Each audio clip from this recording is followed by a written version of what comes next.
Graças a Deus. Amém, meus irmãos? Graças a Deus. A paz do Senhor a todos. Vamos abrir nossas Bíblias, aproveitando que nós estamos em pés. Carta aos Hebreus, capítulo de número 2 e verso de número 3. Epístola aos Hebreus, capítulo de número 2 e verso de número 3 da palavra de Deus. Enquanto os irmãos se localizam, nós agradecemos a Deus pela oportunidade que Deus nos deu através dos seus servos. Deus sempre vai usar pessoas para abençoar a tua vida. Deus não vai descer do céu lá e te abençoar pessoalmente. Ele vai usar alguém para te abençoar, ou de uma forma ou de outra. Mas Deus vai usar pessoas para te abençoar. Graças ao Senhor.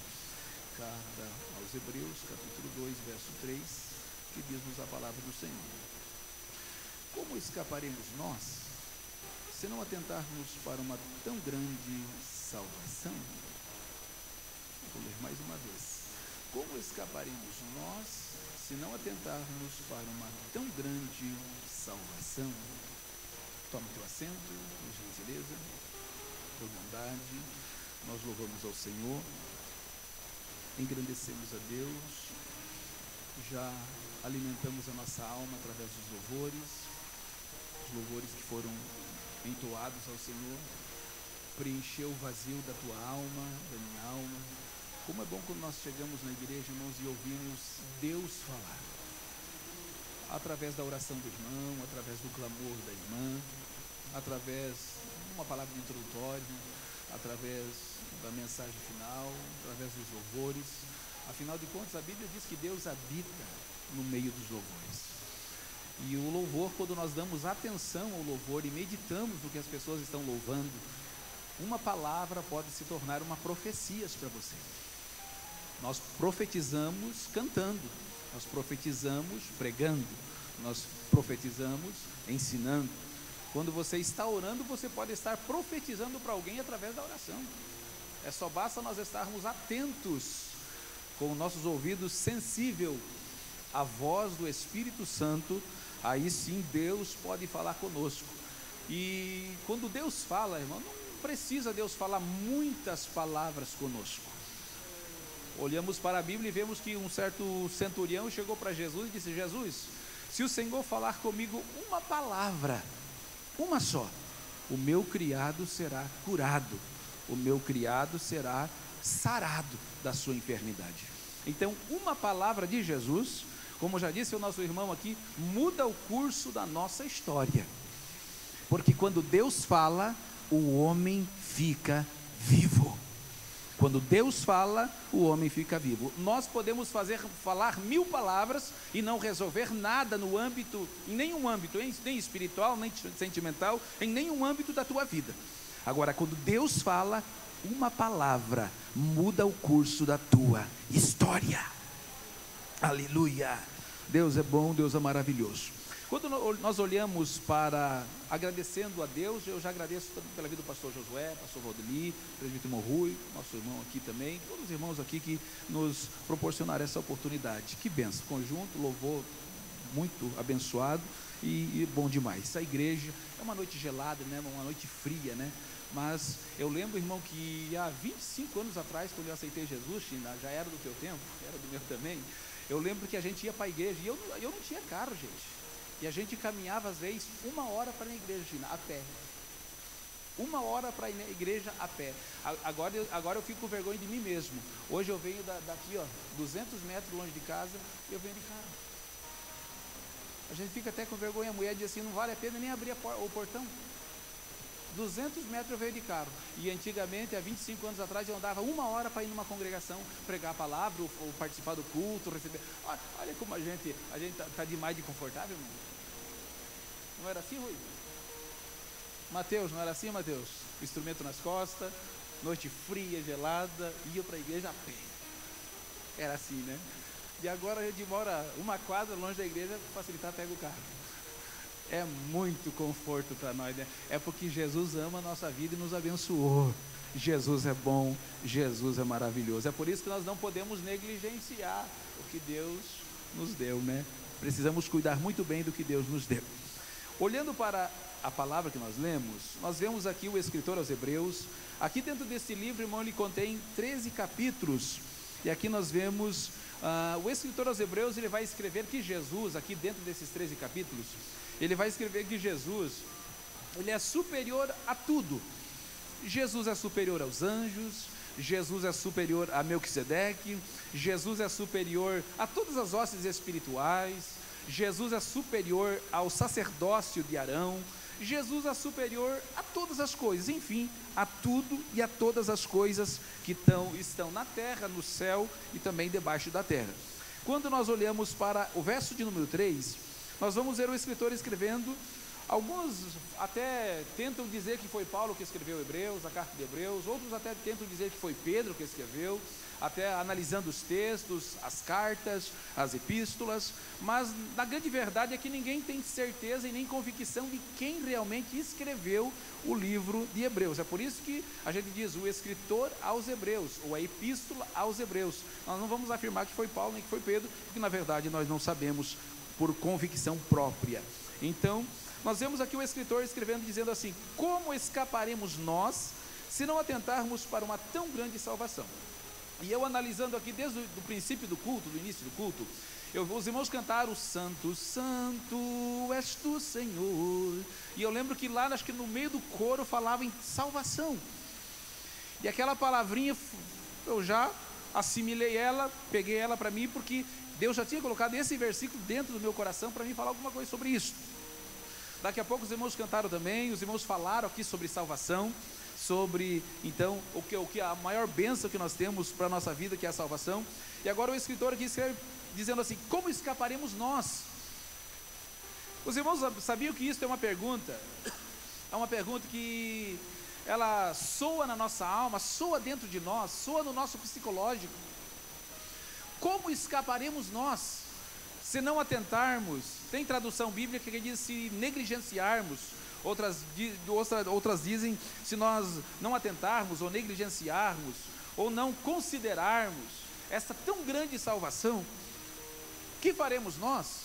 Olhando para a Bíblia Sagrada, nós vamos ver que foram perguntas, foram indagações, foram questionamentos de muitos homens que chegaram até mesmo para Jesus, dizendo, por exemplo, os discípulos chegam a Jesus e dizem: Jesus, são muitos os que vão se salvar? Os discípulos ali comendo com o mestre, vivendo com o mestre, dormindo, quem sabe, na mesma casa com o mestre, andando junto com o mestre, eles se preocupam com esse assunto e chegam para Jesus e perguntam: Jesus, são muitos os que vão se salvar? Nós olhamos para a passagem do jovem rico. Os irmãos conhecem a passagem do jovem rico? Ele chega para Jesus e diz: Jesus, que farei eu para herdar a vida eterna? Para ter convicção da minha vida eterna, que farei eu? O que eu posso fazer? Daí Jesus vai dar toda aquela lista para ele lá, guardar seus mandamentos e tal, vai falar todo lá: não furtarás, não adulterarás, e vai falar algumas restrições ali dos mandamentos para aquele jovem. Agora nós vemos o apóstolo Pedro, conhecendo Jesus, ele chega para Jesus e diz: Jesus, após Jesus ter dado um discurso meio forte, meio duro, uma mensagem meio aquela mensagem que vem para nos corrigir mesmo, os discípulos que andavam com Jesus, não os 12, mas os demais que estavam com ele, que seguiam o mestre, começaram a ir embora, começaram a sair, começaram a se retirar do momento que a congregação estava reunida. A congregação que eu digo era a plateia, o público, as pessoas estavam reunidas, porque eles tinham prazer em ouvir Jesus falar. Porque quando Jesus falava, Jesus só tinha coisas boas para falar ao público, às pessoas. Boas que eu quero dizer, não no sentido que o que as pessoas queriam ouvir. Pelo contrário, Jesus muitas das vezes tinha uma mensagem que confrontava as pessoas. Quando o jovem rico chega para ele e diz: olha, Jesus, que farei eu para dar vida eterna? Jesus vai confrontar o jovem rico. Observaste o mandamento? Tu guarda eles? Tu segue os mandamentos? Jesus confronta o jovem. E agora, depois do jovem ter dito: não, tem tudo isso, eu tenho observado desde a minha mocidade, Agora Jesus diz assim: bom, então faz o seguinte, já que você tem observado, tem guardado, tem estado diante dos mandamentos do Senhor, então agora tu vai, vende tudo que tem e reparte com os pobres. Jesus não mandou ele dar tudo o que ele tinha aos pobres, Jesus mandou ele repartir com os pobres. Em outras palavras, ser um portador da bênção para outras pessoas. Jesus não mandou ele dar tudo aos pobres, Jesus mandou ele repartir. Tem muita diferença, dar tudo e repartir tem muita diferença. Mas a Bíblia diz que ele se entristeceu porque o seu coração estava preso no materialismo. E quando o nosso coração está preso no materialismo, eu me preocupo só com as coisas desta terra.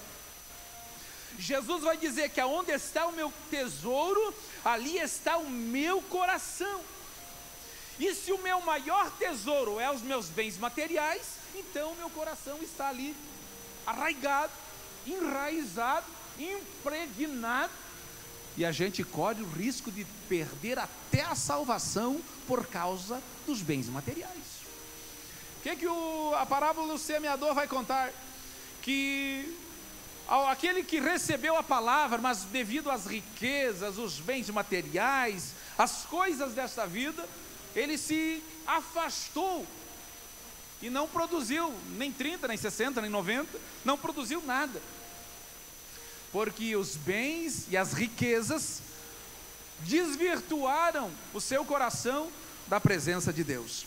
Então são perguntas que nos dias de hoje, irmão, se não está, deveria pelo menos estar, porque nós somos cristãos, conhecemos a palavra de Deus, conhecemos a Deus, deveria no mínimo estar em nossa mente: para onde iremos nós? Ou para quem iremos nós? Jesus dá o discurso, os discípulos, não entre os 12, mas os demais foram embora, e Pedro chega para Jesus e diz: Jesus, o discurso está duro, a multidão está indo embora, Senhor, o que vamos fazer? Vamos ficar só nós aqui? E Jesus, porque tinha propósito com Deus, porque tinha ministério, porque tinha chamado, porque era vocacionado, porque tinha um plano salvífico para cumprir aqui na terra, Jesus disse para ele assim: Pedro, todos estão indo embora? Pedro disse: Senhor, a multidão, a maioria está indo embora. E Jesus disse para ele: Pedro, você não quer ir com eles também? Quando Jesus fala assim: Pedro, você não quer ir com eles também? Jesus, em outras palavras, Jesus está dizendo assim: ó, se você for, eu chamo outro. Se o Pedro for embora, eu chamo outro. Se o João não quer, eu chamo outro. E da mesma forma nos dias atuais, hoje, se eu não quero, Deus chama outro, irmão Valdemir. Se eu não quero estar dentro do plano da salvação, dentro da vontade de Deus, dentro do querer de Deus, Deus chama outro. Deus não nos obriga a nada, irmão. Deus não nos obriga a nada. Nós não somos obrigados a ser cristãos. Nós não fomos obrigados a ser crentes. Você não serve a Deus por obrigação. Nós servimos a Deus porque nós amamos a Deus. Nós jamais devemos amar, a servir a Deus por obrigação, por tradição. Eu vou porque minha mãe vai, porque meu pai vai, porque meu avô vai, porque meu tio vai, porque minha tia vai, porque meu cunhado vai, minha avó, minha bisavó vai também, então eu vou. Não, nós devemos servir a Deus por amor. Por amor. É por isso que o primeiro mandamento é amar a Deus sobre todas as coisas. Quando a Bíblia diz sobre todas as coisas, diz de todo o teu entendimento, de todas as tuas forças e de toda a tua alma. Então não é por obrigação, é por gratidão. Não é por obrigação, é por gratidão. Eu sirvo a Deus porque Deus me libertou do vício, do mundo, do pecado, da orgia, da prostituição, de tantas coisas ruins. Eu sirvo a Deus porque hoje eu me sinto seguro na sua presença. Eu sirvo a Deus porque eu sou grato a tudo que Ele fez pela minha vida, e você deve ser grato também por tudo que Ele fez na tua vida. Então Pedro vai dizer assim: Senhor, mas para quem? Pedro não está dizendo para onde nós iremos. Pedro está dizendo assim, para quem iremos nós? Ele está tentando se referenciar a uma pessoa. Para quem? Vamos para Buda? Vamos para Maomé, eu estou aqui trocando a miúdos, exemplificando. Vamos para o caminho do Maomé, do Buda, do Confúcio, Allan Kardec, baixo espiritismo, alto espiritismo. Vamos para o Candomblé, vamos para a magia negra, vamos para a Umbanda, para a Quimbanda. Você, meu amigo que está ouvindo esta live, nesse canal do YouTube do Evangelismo Criciúma, Jesus é o caminho, como já foi firmado aqui e falado aqui. Não existe outro caminho a não ser Jesus. Ele é o único caminho, a verdade e a vida. E esta palavra que é inerrante, infalível, ela vai dizer que Jesus é o único caminho. Não existe outro caminho a não ser Cristo. Quando o Buda morreu, ele disse assim: eu não encontrei a verdade. Claro que ele não encontrou, porque a verdade é Cristo. Jesus é o caminho, Jesus é a verdade, Jesus é a vida. E ninguém vai ao Pai. E quando a Bíblia diz ninguém, irmão, é porque é ninguém mesmo. Não, mas é grande aqui na terra, mas no céu todos são iguais.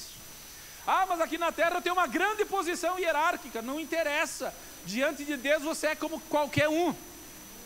Você é pó e cinza. Eu sou pó e cinza diante de Deus.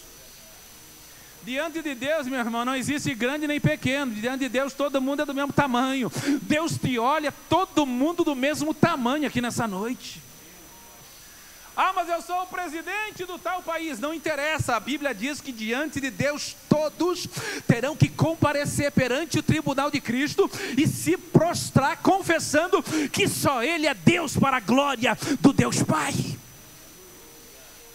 Ah, mas eu tenho posses. Tem posses aqui na terra, lá no céu as tuas posses não vai te garantir salvação de nada. Você que está me vendo e me ouvindo nesta live sabe que as tuas posses não vão te garantir salvação. Os teus bens não vão te dar salvação. Você não pode comprar um pedacinho do céu com o teu dinheiro aqui da terra.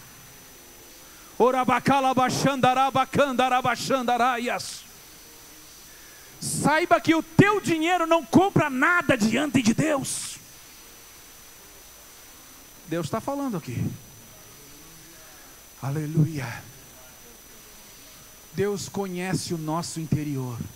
Para quem iremos nós, Senhor? Se só Tu, Jesus, tem palavras de vida eterna. Só Tu, Jesus, tem palavras de vida eterna. Irmão, pense comigo um pouco agora. Reflita um pouco comigo. Eu ministro um pouco aqui dentro e ministro um pouco lá para fora. Pense um pouco comigo. Tem dias, já não aconteceu com você que tem dias que você levanta da tua cama, que a vontade é nem levantar da cama, mas ficar na cama o dia inteiro? Porque o desânimo chegou, a angústia chegou, a tristeza chegou, e você até pensa assim, mas para que lutar tanto? E tem horas que não dá vontade de parar. Seja bem sincero, eu já pensei em parar. Seja bem sincero com você mesmo. Mas a gente começa, e eu estava refletindo ali no banco sentado, os irmãos louvando, adorando a Deus aqui, e eu refletindo, o quanto Deus já fez por mim, o quanto Deus já me guardou. Irmãos, e a gente começa a analisar tudo que Deus já fez, e eu penso assim, meu Deus, eu sou um eterno devedor a Deus. China, tudo que Deus fez por nós, a gente é um eterno devedor. Por mais que eu fique 100 anos dentro da igreja, eu nunca vou conseguir pagar o que Deus fez por mim. Irmão, Jesus, ele assumiu um lugar que era lugar de malfeitor, era um lugar de prisioneiro, de bandido, de ladrão. Quando Jesus, ele foi crucificado na cruz, ele estava tomando uma posição de um bandido, de um malfeitor, de um ladrão, de um pecador. E a Bíblia vai dizer que ele se fez maldição. E olha que ele veio para ser bênção. Mas ele se fez maldição para que você, para que eu, para que nós fôssemos abençoados. Então você não tem motivos para andar de cabeça baixa.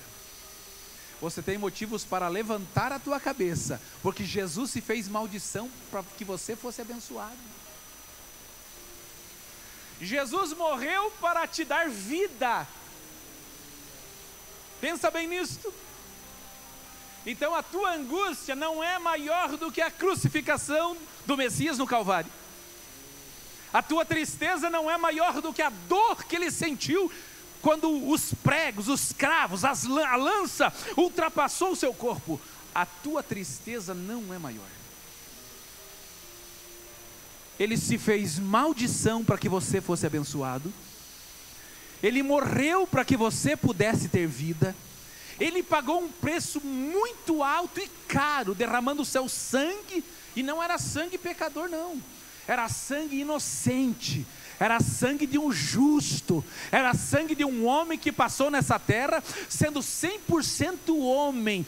Tudo que nós sentimos hoje, ele sentiu também, meu querido. Ele sentiu tristeza, ele sentiu dor, ele sentiu aflição, ele sentiu cansaço, ele sentiu fome, ele sentiu sede, ele sentiu tudo que nós sentimos, ele sentiu como homem.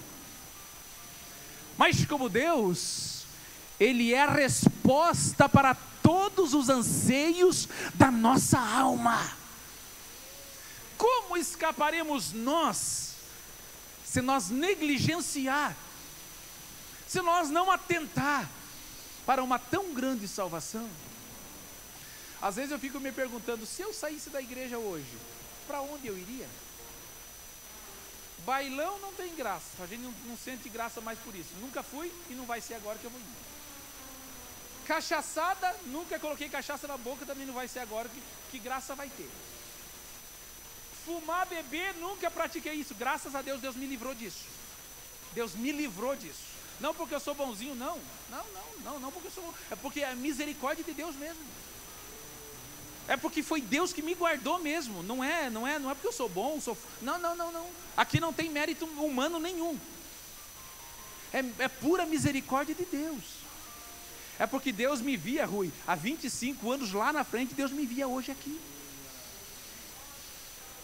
E eu posso te dizer, meu querido, que o quanto Deus me guardou. Eu fiquei 8 anos fora da igreja, dos 13 aos 21, eu fiquei fora da igreja. Mas os irmãos me acreditam que eu nunca fui num baile, eu nunca coloquei um cigarro na boca, eu nunca coloquei cachaça na boca, eu nunca fui para noitadas de orgia. Um jovem dos 13 aos 21, irmão, é o momento que ele mais está pegando é fogo.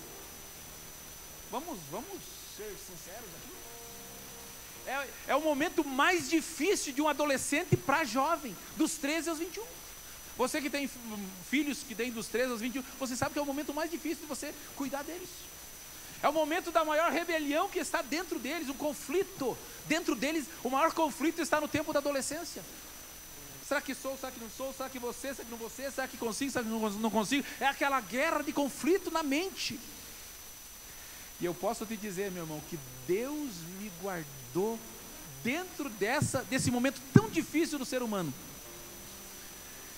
Agora eu olho e digo, mas para onde eu vou ir? Não tem outro jeito, não tem outro caminho. Para onde eu vou ir? Daí a gente começa a pensar, só Jesus é o caminho, só Jesus é a verdade, só Jesus é a vida. Por mais que muitas das vezes fraquinhos, por mais que muitas das vezes com dificuldades, com problemas, com adversidades, com lutas, muitas das vezes aflitos, amargurados, entristecidos. Mas de uma coisa é certa, irmão, nós temos um Deus. A gente enche bem os pulmões e diz que nós temos um Deus. Não é um Deus que está na Bíblia aqui com D minúsculo, não. Mas é um Deus com D maiúsculo, que Ele conhece tudo e a todos, e sonda as profundezas do coração, e revela até o que está escondido dentro de nós. Um Deus que nos olha como chamas de fogo para nós, com os seus olhos como chamas de fogo, e contempla as nossas fraquezas. E o tão lindo, China, é que Deus não julga nós pelas nossas fraquezas, porque se Ele julgasse, nós já estávamos mortos. Um Deus que não olha para nós só julgando nós pelas nossas fraquezas, mas um Deus que olha para nós com um olhar de amor, com um olhar de misericórdia, com um olhar de compaixão, com um olhar desejando salvar a nossa alma desse mundo podre, desse mundo de pecado e de imundícia. Aleluia! Jesus nos amou primeiro. Você sabia que antes de você nascer, Jesus já te amou? Você estava ainda em projeto. Davi, certa feita, ele vai dizer assim: o meu corpo estava informe, sem forma, e Deus já me conhecia. Aleluia. Você nem tinha forma ainda, e Deus já te conhecia, sabia disso? Os teus ossos nem tinham sido formados no ventre da tua mãe, Jesus já tinha te escolhido, sabia disso? O próprio Davi vai mencionar isso. Vamos se pôr em pés diante de Deus, na presença de Deus. Como escaparemos nós nesse momento, irmão, de pandemia? Nós estamos vivendo, gente, dias tão turbulentos, que eu não preciso ficar aqui 3 horas falando para vocês que sobre a pandemia, sobre agora os gafanhotos que deu um surto por aí, quase entraram no Brasil, agora desse ciclone que aconteceu aí, não precisa a gente ficar falando sobre isso, dessas catástrofes que está acontecendo, da guerra que quase se aconteceu lá no início do ano, entre os países ali, irmão. Então, meu irmão, tudo indica que Jesus está voltando. E quando a gente pensa nisso, Jesus está voltando, a gente até treme o garrão, né? Porque quem não peca, quem não erra, quem não falha? Irmão, a nossa salvação não vai ser por méritos nossos, mas que nós possamos chegar lá na glória, nem que seja se arrastando, mas que nós possamos chegar nos céus, com a ajuda de Deus, com a graça de Deus. Vamos orar ao Senhor nesse momento? Fecha os teus olhos, vamos falar com Deus nesta hora. Jesus é a solução para salvar a tua alma e a tua vida deste mundo de pecado. Mas eu já estou na igreja, graças a Deus. Então fique firme até o dia da volta dele. Fica firme com Jesus até o dia, porque a Bíblia diz que aquele que perseverar até o fim, este será salvo. Oramos a Deus, nosso Deus e nosso Pai, diante da tua presença, Senhor. Eu reconheço, Jesus, que não é mérito nosso. Eu reconheço, Senhor, que não é nosso mérito. Nós não temos nenhum mérito diante de nada, Senhor. É o Senhor que é o Deus responsável pela nossa salvação. Te agradecemos, Senhor, porque somos tão frágeis, somos tão fracos, temos tantas falhas, Senhor. Te agradeço porque o Senhor não olha para as nossas falhas, porque se o Senhor olhasse e nos julgasse pelas nossas fraquezas, Senhor, nós já nem estávamos mais aqui nessa igreja. Mas graças a Deus, nós te louvamos, porque o Senhor nos olha com um olhar de amor, com um olhar de compaixão, com um olhar de misericórdia. Cobre a tua igreja, Senhor, com o teu sangue. Cobre a família de Deus com o teu sangue. Esta vida que está me vendo e ouvindo essa mensagem pela live, Senhor, liberta a vida dela das drogas, da imundície do pecado. Transforma, porque só o Senhor é o caminho, a verdade e a vida, e ninguém vai ao Pai a não ser por ti, Senhor. Muito obrigado a Deus, e que nós não venhamos negligenciar essa tão grande salvação. Muito obrigado, Jesus. Muito obrigado, Deus. Muito obrigado.